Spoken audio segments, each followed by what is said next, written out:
E aí, gente, muito bom dia, sejam bem-vindos ao nosso Sinta-se Bem temporada de verão, hashtag Sinta-se Bem Verão. Mas hoje tem receita com Marcinha Unfer e Usina Body Soul aqui no programa. E tem um bate-papo imperdível com a doutora Débora Balaguer sobre diabetes. A gente vai falar também sobre feminilização facial com o Dr. Márcio Volkweis. E hoje é dia de tu aprender aqui tudo sobre cidadania europeia, com a advogada e consultora internacional Micheline Klippert. Chique, tá no ar mais um Sinta-se Bem, fica com a gente. Bora lá! Daí. Não se admire se um dia um beija-flor invadir a porta da tua casa, te der um beijo e partir. Fui eu que mandei o beijo, que é pra matar meu desejo. Faz tempo que eu não te vejo, ai que saudade doce.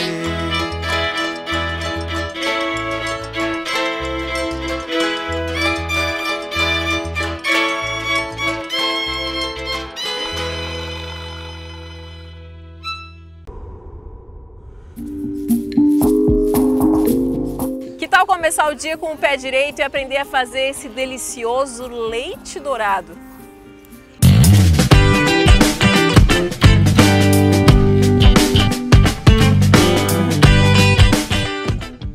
Mais um bloco Usina Body Soul começando aqui no nosso Sinta-se Bem com Marcinha Unfer. Oi, pessoal! Como é bom ter Marcinha Unfer aqui do meu lado, que eu sei que eu vou provar coisas maravilhosas, gostosas, É muito nutritivas. bom estar contigo também, Cássia, aqui no Sinta-se Bem. Gratidão. Vamos lá, que hoje a nossa receita então é um leite dourado, é isso? Leite dourado.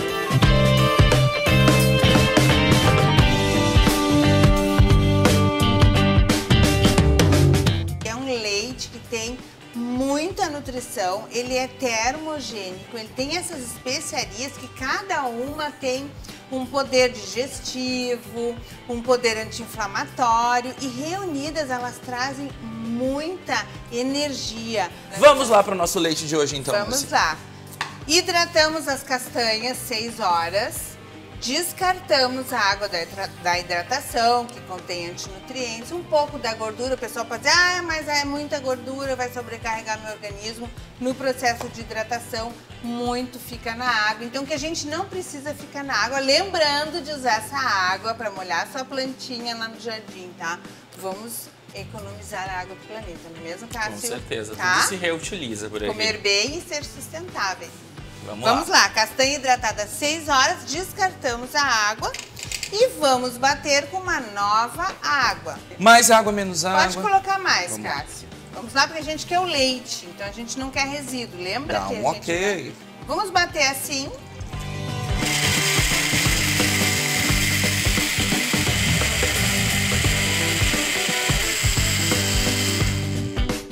Vamos temperar o nosso leite. Cássio, Vamos torná-lo dourado. seja econômico, um pouquinho de pimenta do reino. Eu adoro.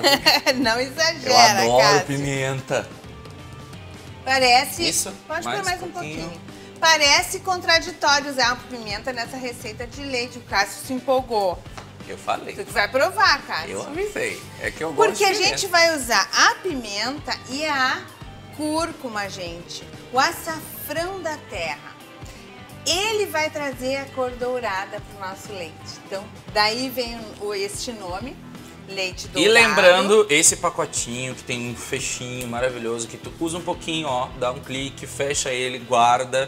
Não Além de render precisa horrores, tu procurar usa vidrinho, sempre prático. aqui na Usina Body Soul. Vem pra cá, que não só ele, né? A gente tá dando ele de exemplo, mas como praticamente todos os ingredientes tu vai encontrar aqui pra tu poder fazer o teu leite aí, ó. Maravilhoso. Nosso leite dourado. O açafrão é poderosíssimo anti-inflamatório. E a gente vai potencializar. Aí vem a razão da gente estar com a pimenta preta aí, tá? Uma combinação que potencializa a absorção desses nutrientes. Da curcumina, da cúrcuma, tá? Com a pimenta preta. Maravilha. Posso? Pode. Me controla aí, hein? Esse aí tu pode exagerar? Não, mas Mais ou pode ficar mais à menos, né? vontade para ele ficar bem dourado. Tá ótimo. Temos aqui, gente. Fechar. Fecha aí, Cássio. A gente tem aqui sementinhas de cardamomo. Põe na mão assim pro Que pessoal. são, essa sementinha aqui, ela é Tem gente que não muito conhece. digestiva. Então, a gente abre a sementinha e dentro tem essa aromática semente que é super digestiva. Cardamomo. Ele é parente do gengibre, o cardamomo. O que faltou, Cássio? Canela. Já foi? Não. Canela. Maravilha. Então vamos lá. Esse toque especial aqui do leite, do óleo de coco. Sensacional. Duas colheres. E bater. Bater.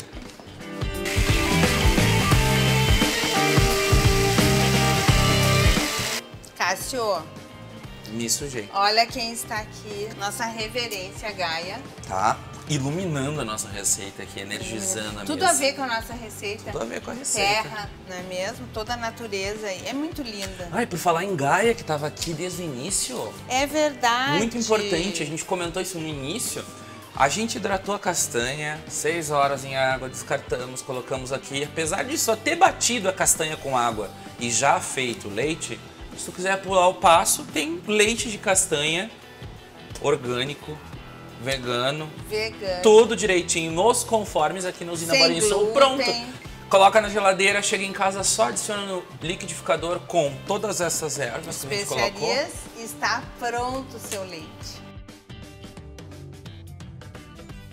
Claro, né? Vamos Cadinho pra brindar. cada um, vamos brindar. Enquanto eu coloco, tu pode falar do seu batonzinho. Ah, eu tô louca pra falar do nosso batom, que combina inclusive com a minha roupa. A pele absorve tudo que a gente coloca nela rapidamente. Então, este batom aqui, vem aqui, conhece. Tá todo mundo me perguntando. Depois eu vou fazer um post só sobre o batom pra vocês conhecerem melhor. Mesmo. O batom e todas as outras coisas que a gente mencionou no bloco hoje, Usina Borinha Sul, Pátio 24 Mal, 24 de outubro, 1454. Não esquece agora, a hora difícil, né? A hora mais difícil desse bloco.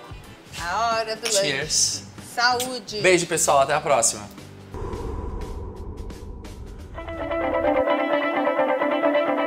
Sobre diabetes, eu tenho certeza que todo mundo já ouviu falar. Mas agora, você sabia que essa doença tem alta ligação com o nosso intestino?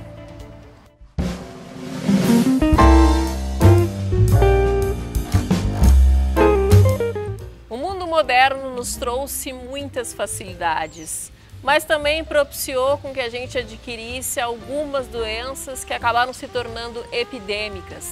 Para falar hoje aqui no programa a respeito do diabetes, é com grande prazer que eu recebo a doutora Débora Balaguês. Seja muito bem-vinda. Muito bom, é um assunto que muito me encanta.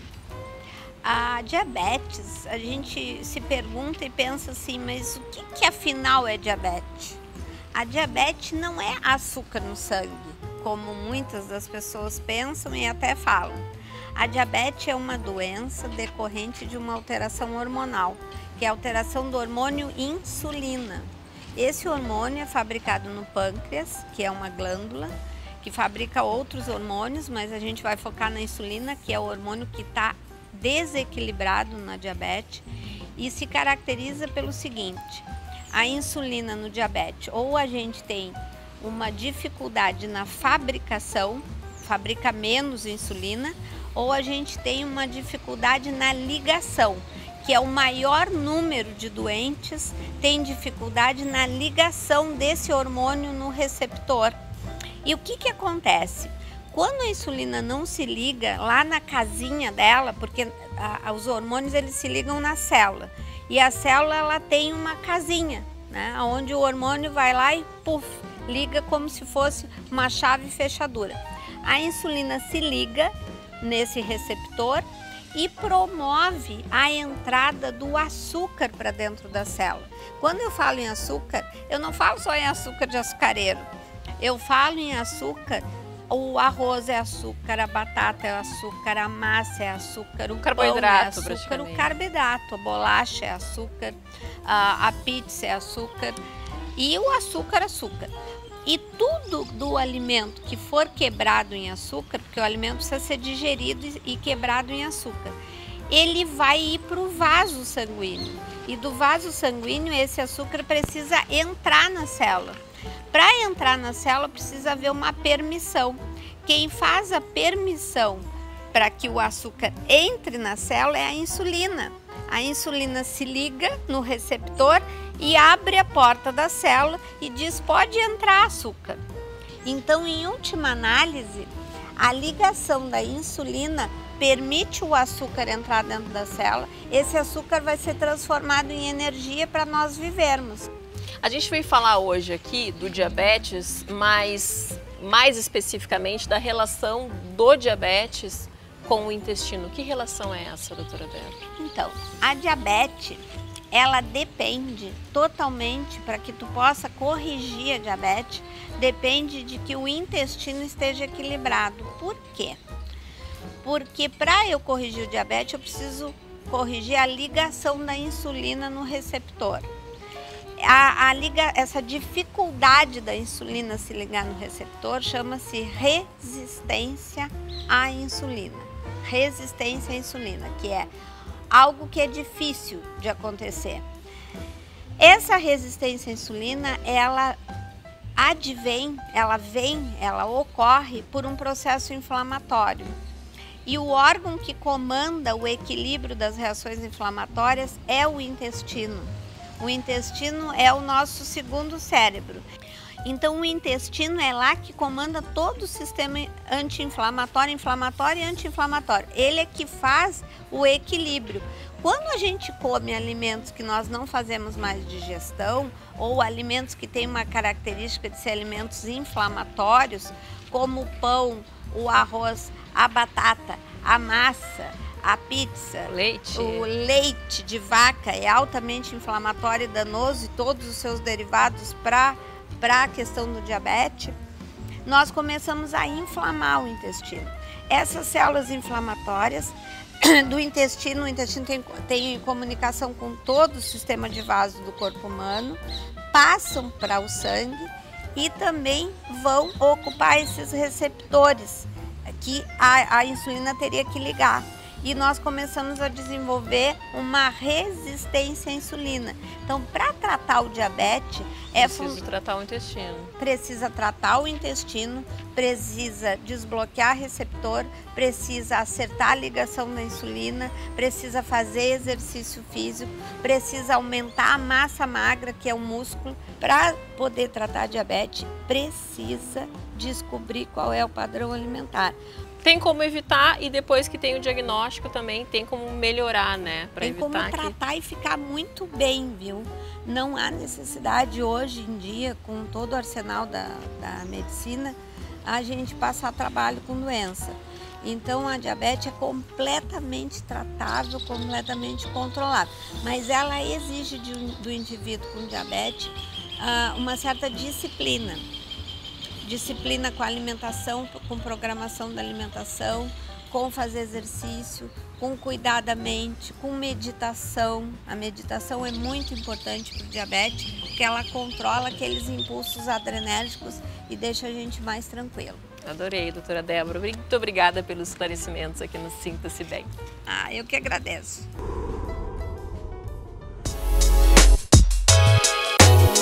Tu sabia que é possível transformar a linha capilar masculina em feminina? É sobre esse assunto que o Dr. Márcio Vocvais explica agora.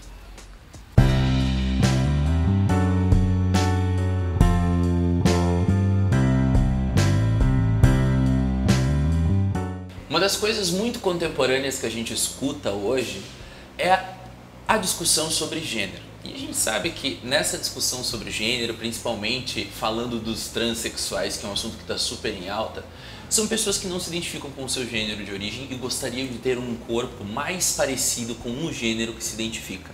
Dentro dos processos que ali se encontram para que isso aconteça, existe a feminilização facial. Eu estou aqui com o Dr. Márcio. Dr. Márcio, seja bem-vindo ao nosso Sinta-se Bem. Obrigado, é um prazer. Obrigado por estar me proporcionando esse conhecimento e conversar sobre isso, porque eu acho uma coisa extremamente além de contemporânea, que eu já citei, importante, né? Porque dentro da discussão de gênero a gente saber que nós temos serviços aqui próximos que possam levar essas pessoas mais qualidade de vida. E a gente vai falar então sobre a linha capilar e aonde encontra melhor ali a feminilização nos rostos e também um pouco dessa diferença. Qual é a diferença para um rosto feminino e o rosto masculino, a principal diferença? Bom, obrigado então mais uma vez por estar aqui, ajudar a explanar um pouco, né, trazer um pouco de informação aí para esse público maravilhoso que está acompanhando. Bem, nós vamos ilustrar talvez ao longo algumas fotos, né, para o pessoal olhar também, mas as diferenças são bem importantes da linha capilar masculina para a linha capilar feminina, que é uma das coisas que vai deixar o ar do rosto mais masculino, mais feminino. Então, a linha capilar. Nos homens, nós temos cortes mais retos, mais angulados, né, com avanços capilares que dão um olhar mais agressivo, mais intimidador. E enquanto que o desenho da mulher, o desenho feminino, vamos dizer assim, ele tem contornos mais arredondados, mais delicados, ele não tem quebras de cabelo tão bruscas. Então, essa necessidade de mudar a linha do cabelo, ela já existe há bastante tempo. Tem muitas mulheres, tanto em gênero como identificação, que elas já percebem uma entrada, a famosa entrada masculina, e elas simplesmente não prendem o cabelo para não expor isso, deixe sempre uma franjinha escondendo. Então, essas mulheres têm essa limitação e começa toda essa procura e esse desenvolvimento dessa técnica exatamente com essas pacientes que nos procuram para corrigir a linha. Márcio, eu tenho uma linha do cabelo que parece do meu pai e eu quero ter uma parecida com a da minha mãe. Então a gente já desenha aquela linha capilar arredondada e faz o transplante capilar usando os fios dela mesmo para recriar, mudar aquela linha, fazer com que ela tenha um desenho como ela sempre sonhou. A gente usou como gap da conversa aqui a necessidade da feminização, a discussão dos trans, justamente porque é uma coisa que está crescendo bastante. Mas com certeza, existe também necessidades da própria mulher querer ficar mais feminina, ou até da mulher querer, né, que a gente tem transgêneros também para o gênero masculino. Existe essa possibilidade também? Sim, de mudar, de fazer essa inversão. Então, dando sequência a essa linha de pensamento, a gente, com essa abertura cultural em que o transgênero, o gênero masculino que se identifica como uma mulher, para ficar mais fácil, ou seja, o que nasceu menino e se ele se identifica como menina e ele quer parecer cada vez mais uma mulher, esse paciente ele começou a nos procurar também para melhorar a linha capilar. Então surge essa necessidade de transformar a linha capilar masculina em linha capilar feminina através da cirurgia. O processo de feminilização facial não envolve só a linha do cabelo, envolve mudança do nariz, do lábio, da maçã do rosto, da própria testa, do contorno facial, que acaba sendo feito na imensa maioria das vezes por cirurgiões plásticos. Eu trabalho especificamente com essa feminização capilar, que os pacientes às vezes vêm fazer conosco depois de todas as outras cirurgias, 5, 6 procedimentos eles vêm nos procurar. Então a gente acaba transformando, fazendo com que esse rosto que já está todo emoldurado para parecer com uma mulher, e já está combinando com o corpo que tem uma prótese, com o corpo que mudou o glúteo, com o corpo que mudou o abdômen, transformando esse corpo que era masculino num corpo feminino. Então a gente acaba também melhorando e atenuando o desenho do cabelo, deixando essa pessoa mais feminina ainda. Dica final da nossa entrevista então, para quem está com dúvida, e agora? Será que meu rosto é masculino? Será que é feminino? A principal dica para a pessoa, com certeza, é consultar o profissional, né? Antes de mais nada, uma avaliação é sempre muito importante para ver também se o procedimento se aplica. Com certeza. É comum pacientes trazerem fotos daquelas atrizes, daqueles atores que são famosos e que a gente às vezes adora, todo mundo acha, quem não vai achar a Julie bonita, quem não vai achar o Brad Pitt bonito, o casal mais lindo da televisão. Então a gente copia esses parâmetros de beleza e nós tentamos aplicar na nossa face. Mas se isso é possível, se isso é, vamos dizer assim, factível, cabe ao profissional avaliar adequadamente. Nós não vamos no supermercado comprar um produto. Nós temos comprar o rosto. Nós temos que ver se aquilo ali é possível aplicável na nossa face. Perfeito, então, Dr. Márcio, muito obrigado pelas informações, pelo conteúdo. Fica ligado aqui no Sinta-se Bem sempre, que ainda tem muito mais conteúdo bacana sobre esse assunto com o Dr. Márcio e o nosso canal no YouTube. Se tu gostou, dá um like lá, se inscreve e compartilha o vídeo aí pra gente. Até mais!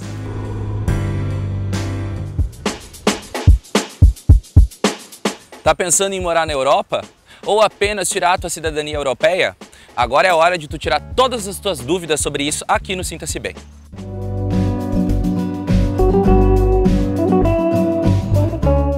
Tem aumentado cada vez mais o número de brasileiros que pretendem morar fora do país. E a Europa é um dos destinos mais procurados por eles. Para falar hoje aqui no programa sobre cidadania europeia, com grande prazer que eu recebo a advogada e consultora internacional Micheline Clippert. É um prazer, Cláudia. Seja muito bem-vinda. Muito obrigada pelo convite. Sentir-se bem morando na Europa, na Alemanha, é muito bom. Itália, Portugal, é muito bom. Bem. É muito gostoso. Só que tem muitas pessoas que querem ir morar e não sabem como. Por isso, então, tem que saber direitinho, passo a passo, do que fazer para poder morar legalmente, né? Seja um tempo menos de um ano ou mais, no país que deseja da Europa. E se tem alguma descendência, se tornar um cidadão europeu.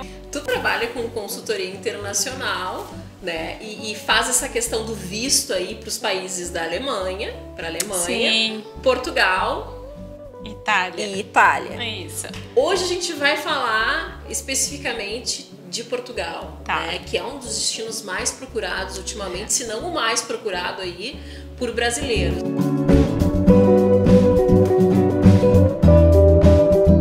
Eu quero morar em Portugal. Eu quero estudar. Bom, então para cada objetivo tu tens um visto que tem que ser pedido, formulado no consulado aqui no Brasil. E esse pedido, então, através de várias documentações que tu tens que encaminhar, ele é deferido ou não. Então existe um protocolo, né, que tu tem que se apresentar documentos, e eles, então, a Portugal diz, ok, pode vir brasileiro morar tranquilamente. Portugal abriu bastante isso, porque como o país está muito velho, tem muitos idosos, eles querem aumentar o número de jovens, nascerem mais portuguesinhos por lá, então eles estão aceitando muitos brasileiros, estão facilitando a entrada, desde até as entrevistas, às vezes não precisam ser presenciais, podem ser pela internet. Então, sei alguns trâmites que é importante. Mas por que Portugal? Portugal, a língua facilita para nós brasileiros. Portugal tem uma segurança incrível, que no Brasil nós não temos. Eu sempre digo, é um artigo de luxo tu poderes caminhar numa cidade, depois das 7 da noite que seja, sem o risco de um assalto, um sequestro relâmpago. Que nós, infelizmente, aqui no Brasil, a gente convive com isso. É um fato, não adianta negar, principalmente nas grandes cidades. Então, lá em Portugal, isso não. Tem saúde pública, muito boa referência. Os hospitais de Portugal, Coimbra tem um hospital que é referência, porque tem a universidade, então são professores de altíssimo nível, a medicina é bem avançada. A saúde pública é muito boa. Então, tu residindo em Portugal, tu tens inúmeras vantagens. A comida, então, nem se falar. A gastronomia é maravilhosa. Meios de transporte são muito bons, seguros. Então, são várias coisas que Portugal chama a atenção do brasileiro, né? E pela situação, pela crise que o Brasil passou, muitos brasileiros querem ir. Então, assim, quero ir para Portugal, tá? Mas o que tu queres fazer? Eu quero estudar. Bom, então, o Portugal, ele tem 7 vistos para longa duração. O que quer dizer? Tu permaneces 1 ano ou mais em Portugal. A cidadania é por sangue, né? Direito, tem que ter um ascendente, né? Português. E aí agora mudou em 2018, agora finalzinho de outubro de 2018 mudou um pouco a lei da imigração. Por exemplo, o que mudou? Se tu és neto de português e o teu pai ou mãe, esse filho, né, deste português, ele já faleceu e tu és neto, tu tens que comprovar, que é uma exigência nova da lei agora de outubro, tu tens que comprovar um vínculo afetivo com Portugal. Aí é um pouco mais difícil, porque Porque tem muitas pessoas que eu não tenho vínculo nenhum, apenas tenho um avô que é português. Bom, então vamos ter que gerar este vínculo com Portugal para então requerer a tua cidadania, para te tornares um cidadão português, um cidadão europeu. Como que faz? Tu tens que entrar no mínimo umas 2, 3 vezes, tu tem que conhecer o país, tem que se familiarizar com o país, tem que ter gente conhecida lá, tu tem que ficar um tempo morando lá, tu tem que criar um vínculo com aquele país para depois voltar e dizer, olha, Portugal, eu criei um vínculo com aquele país. Ou então eu posso até também, que a lei vínculo também não dá para criar pela internet. Não dá para criar pela internet. Uma outra coisa que pode se fazer aqui em Porto Alegre, no caso, nós temos a Sociedade Portuguesa. Então tu pode se associar à Sociedade Portuguesa. Mas não é assim, me associei hoje, amanhã já tenho o vínculo. Não. Tens que ter 3 anos, no mínimo, sócio dessa sociedade portuguesa e aí ter convívio com outros descendentes, outros portugueses. Então, tu mostrando esse vínculo afetivo que a lei está exigindo, tu tens, então, e claro, demonstrando a documentação do teu avô, da tua mãe, do teu pai, isso já facilita bastante, aí tu pode se tornar o cidadão português. Não é muito demorado, diferente do italiano, por exemplo.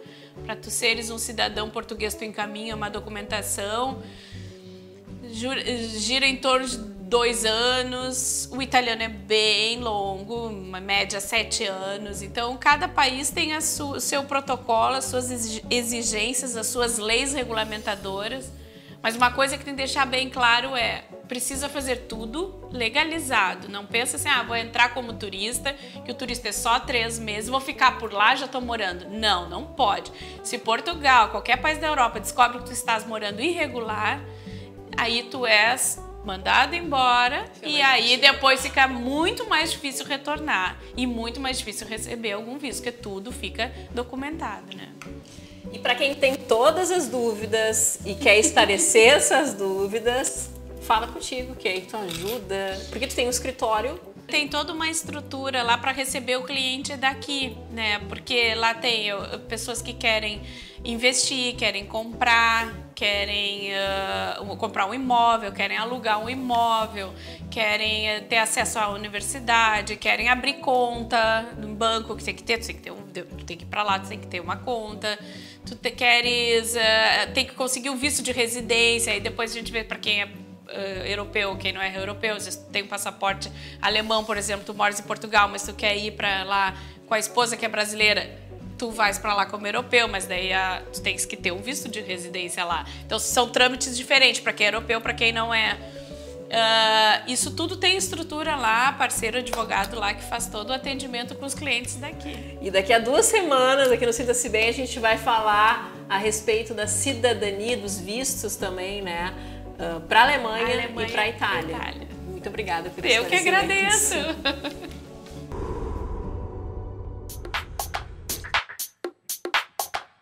Depois de assistir uma matéria dessas, que vontade que dá, né? Eu vou me consultar. Porque eu tenho o lado italiano de gringa, de Perilo, do pai, tem o lado do Fleury, que é Fleury francês, né? Eu não sei que lado eu tenho, só deu vontade. É uma mistureba. Só deu vontade de ir pra Europa mesmo. Alguma coisa vai ter que sair daí. E o nosso Sinta-se Bem tá chegando ao final. Fica com a gente durante a semana toda nas nossas redes sociais. Isso aí, Tchê. Não esquece, aqui, tá passando aqui, ó. Aqui, é isso. Como sempre. E a gente espera que tu assista nossas reprises. Domingo que vem, 10 horas, programa inédito aqui. E interaja com a gente nas redes sociais também. Isso aí, nesse mesmo bate local. Fui, nós fomos. Beijo, beijo. Beijo.